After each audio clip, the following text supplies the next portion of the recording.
lecture number 17. We're going to be talking about mostly Markov decision processes and dynamic programming during this lecture.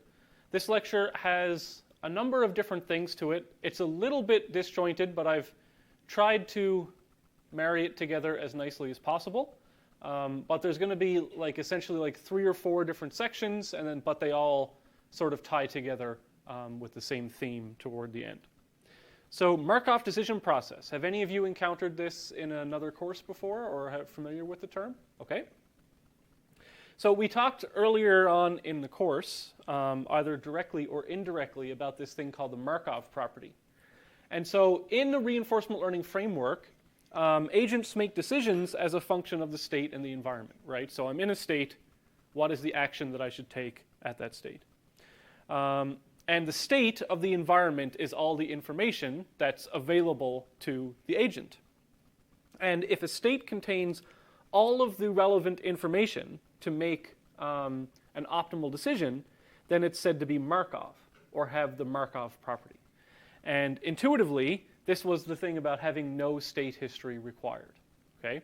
So if we look back at the game of chess, chess is, let's take the timers out of the game of chess, so there's no clock, but just playing a game of chess, you could walk into the middle of a game of chess that's started, hours or days beforehand and see the state and observe that state and be able to make the optimal move, right? Because chess does not require a history of all the things that have been done.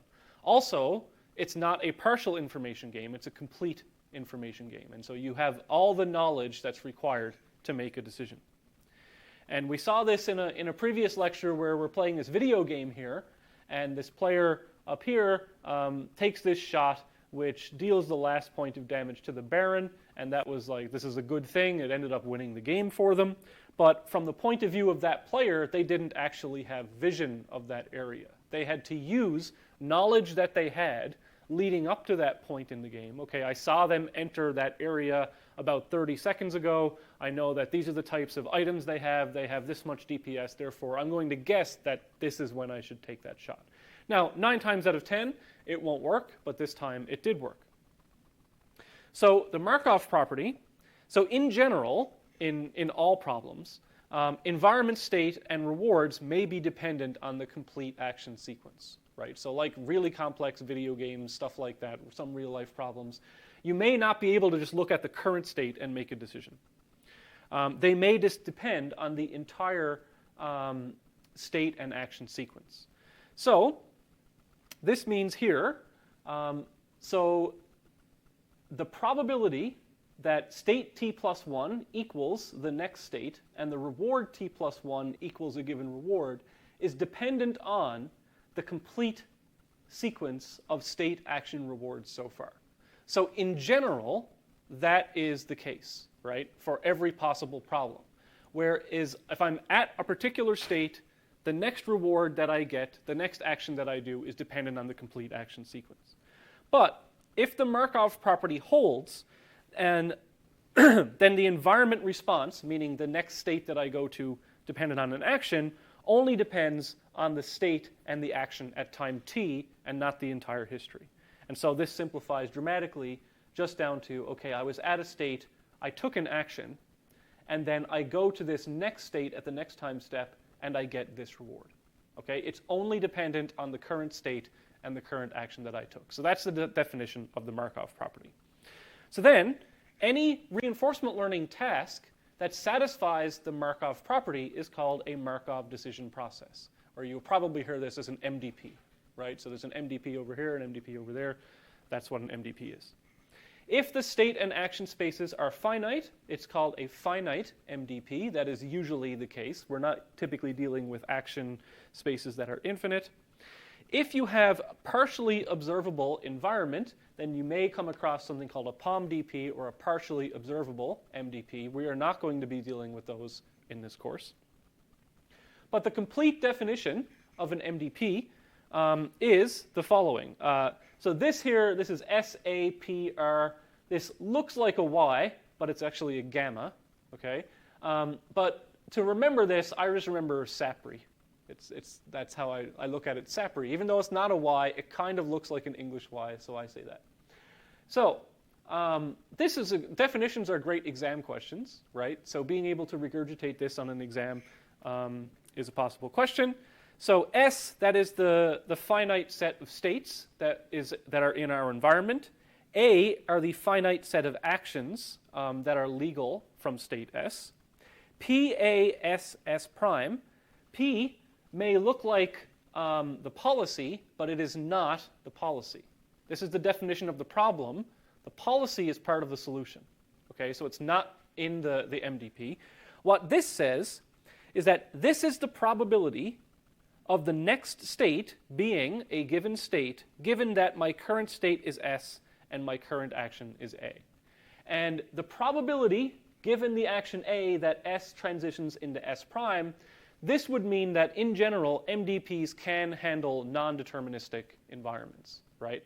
So for example, there may be some game that I'm playing where I have a 10% chance to deal a critical hit and deal twice the damage or something like that. Or I roll a dice in a board game, right? So given that I'm at a particular state and I've taken a given action, there is actually a probability that I transition to a new state, right? So if I'm playing blackjack and I say hit me and I get another card, then there's a probability that I win, so I go to the winning state. There's a probability that I lose, so I go to the losing state. RAS S prime, that is the reward after transitioning from S to S prime via an action A. Okay? Now, a lot of the times in reinforcement learning, you will hear this. Just going to make sure this is on. Yeah, it's on. You may hear people say, the reward you get at state S is, or the reward you get from doing this action is, but in general, you get a reward after taking an action at a state and going to another state. It depends on all three of those things, right? Let's look at a card game, for example. I'm at a given state. I take an action. Can I know what my reward is yet? No, because I don't know what state I ended up in, right? So all three of those do technically go into the reward signal. But in some environments, you may have, for example, any action that I take at this state is going to give me a -1 reward. So they may view it as, okay, the reward for arriving at this state is X, right? So for example, in assignment 5, I'll have it so that the reward for arriving at the goal is 1. Every other action is -1. But in detail, you should specify it for every possible scenario. And then last, gamma, which is a value between 0 and 1 inclusive, is something called a discount factor. And I have slides on the discount factor. I'll get to that in a little bit. But the objective for the MDP problem is to compute a policy pi that pi maximizes. So compute a policy pi that maximizes the sum of future discounted rewards, okay, or your return. So if we take our rewards right here, these are all of our future rewards, and we discount them, and I'll get to that again in a bit, this is the sum of future discounted rewards. So this is the thing that we're trying to maximize when we solve any MDP, okay, and we're going to be doing that using reinforcement learning. So what is this discounting factor? It's pretty intuitive. It's a mathematical thing that allows us to assign weights to either more strongly weight rewards that I get immediately or rewards that I get eventually down the road. So discounting.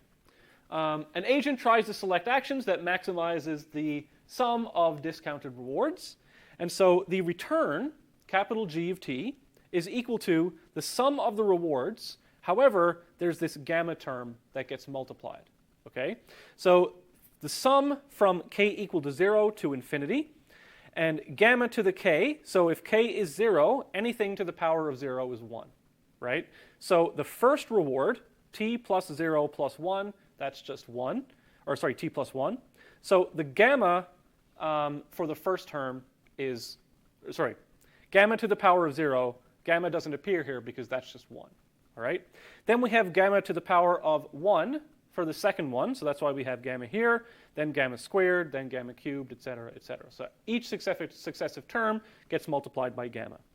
And so gamma is between 0 and 1, and that's called the discounting rate. Why is it called discounting?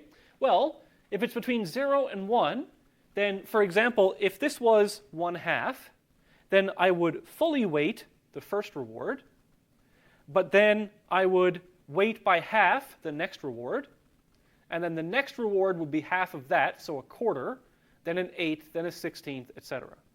So, as gamma goes toward 0, if gamma is 0, for example, then all of these would be 0.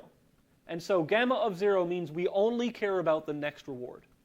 Gamma of 1 means that this is just a normal sum, because it's 1, 1 to the power of anything is 1, and so that's just the sum. And so the return that we've been looking at so far without discounting is essentially just subbing in 1 for gamma. So gamma is just another mathematical term that we can put in to help us mess with this formula if we want to weight things or not. So the discount rate determines the present value of future rewards, right? Because those are time steps in the future. A reward that you get k time steps in the future is worth only gamma to the k minus 1 as if it was immediate. And again, if that's 1, then it's worth the same as it normally would. If gamma is 0, then the agent cares only about the next reward. And as gamma approaches 1, then the reward formula is the same as this linear formula that we use for episodic things in the last lecture. And so as gamma approaches 1, the agent becomes more far-sighted and cares about more distant rewards too. So the next thing that this introduces is this interesting mathematical fact. So returns are related. What do I mean by that? Well, returns at given time steps are related to returns at next time steps. And this may seem obvious, but let's look at it mathematically. So here's the formula for my return. It's the next reward plus gamma times the reward after that plus gamma squared times the reward after that, et cetera, et cetera. Let's factor out a gamma out of this, right? So we have gamma. Everything here will have at least one gamma, so we factor out the gamma. So now we have RT plus 2 plus gamma times RT plus 3, et cetera. But look at that. What's in here now looks exactly like this formula. So what's inside these brackets is actually the return of the next time step, the return of time step t plus 1. So the return of time step t is equal to my reward that I get from doing the action at that time step plus gamma times the return from that time step, right? It makes sense. Like if I've got 10 time steps to go, then my return is going to be time step 1 plus the remaining 9, right? But this is a really interesting fact that we'll get back to in a bit because it relates returns between different time steps. Okay, and you may be asking yourself, if you've been following along, okay, that summation was infinite, but we've been talking about episodic tasks. K is infinity. How are we going to merge these two things together? So episodic tasks are tasks that have a sequence of actions and then some terminating state, like a hand of cards, right? Like a robot going through a maze and reaching a goal. And the episodes of those are considered independent, like they're not related to each other necessarily. So you have a play of a game, a trip through a maze, and what you have is your reward is RT plus 1 plus ... up to some terminating time step. And so the object of the agent, or the objective of the agent, it should say, is to determine a policy which maximizes that expected return. Continuing tasks, on the other hand, don't easily break into episodes. You can think of your life as a continuing task, a robot that's working on an assembly line or something that doesn't necessarily have episodes. They go on continuously without limit. And for example, a long lifespan robot, a control task, etc. Now, obviously, we live in a finite world where things decay, so no, it's not technically an infinite task, but we're designing these problems to not be broken down into episodes. And so the episodic return formula doesn't really work, right? So the episodic return formula doesn't work for continuing tasks, and the infinite formula doesn't work for episodic tasks, so how can we marry these together? right? So here's what we're going to do. They have this nice unified mathematical notation, and essentially what we do is we modify episodic tasks to be a special case of a continuing task. So every task is essentially going to be one of these infinite tasks, except where we would actually stop in a episodic task, we're just going to add one more state that loops forever with no reward. Okay? So think of my episode having 3 time steps and then stopping. We turn that into a continuing task by cheating a little bit and just saying, okay, here's my episode. Really, I know that I've stopped. But what I'm going to do is add infinitely many nothing states onto the end of it. Why? Because now this formula can be applied to it. It's just going to have, 3 or 4 actual rewards and then infinite amount of things. So this formula we can now apply to both continuing tasks and episodic tasks within this unified notation. Okay, so we're almost to the point now where we can start solving this problem. Let's talk a little bit about action values first. Recall that last time we talked about Q of A, where Q of A is the value of doing action A, right? And then I said, well, Q of A doesn't really mean anything, because what's the value of going up? Well, it depends on where you are, right? If you're on the bottom, it's probably better. If you're on the top, maybe it's not so good.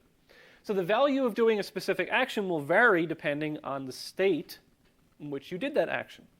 So for example, moving up is good if the goal is up, moving down is good if the goal is down, moving left is good if the goal is left, and so we introduce this Q of SA, which is the value of doing action A at state S.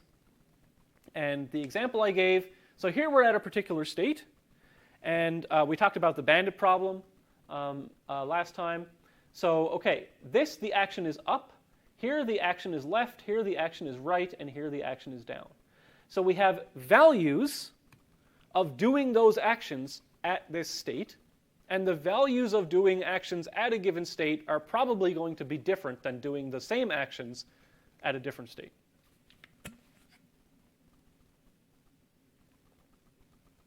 Okay. But here's the thing. I talked about rewards being an immediate thing that you get after you do an action. But the value is like how desirable it is to go there, right? What's my long-term reward? What's my long-term return from being there? So we get rewards by doing actions at states. A value is an estimate at how much total reward we expect to get in the future. So rewards depend only on a single action, but values really depend on a policy, right? Because how do I know what the value of being in that state is if I don't know the thing that I'm going to do in that state, right? So values actually depend on a policy. We must know what we will do in the future in order to estimate the value of future rewards. So, for example, what's the value of being in that state? Okay, well, we've got a treasure chest over there. That's probably good, right? We've got a power-up above us. That's probably good. I probably don't want to run into the fire or the dragon that makes fire, right? So the value of being in that state, well, what am I going to do at that state? Exactly. That's okay. So the value of being at that state depends on my policy. Because if the policy says go down, well, then the value of being at this state is probably terrible because I'm going to get eaten by the dragon, right? If the policy says go left, then the value is probably pretty big, right? If the policy says flip a coin, or I guess, random number between 0 and 4, flip a coin and go in that direction, then, I have an equal chance of doing something good as doing something bad, so maybe it evens out to around 0 or something like that. But, now you're saying, okay, I have like a chance to get $1 million or a chance of death. Does that mean this is a 0? It's neutral? No, it's either very positive or very negative, right? So evening out those things doesn't work very well. And so,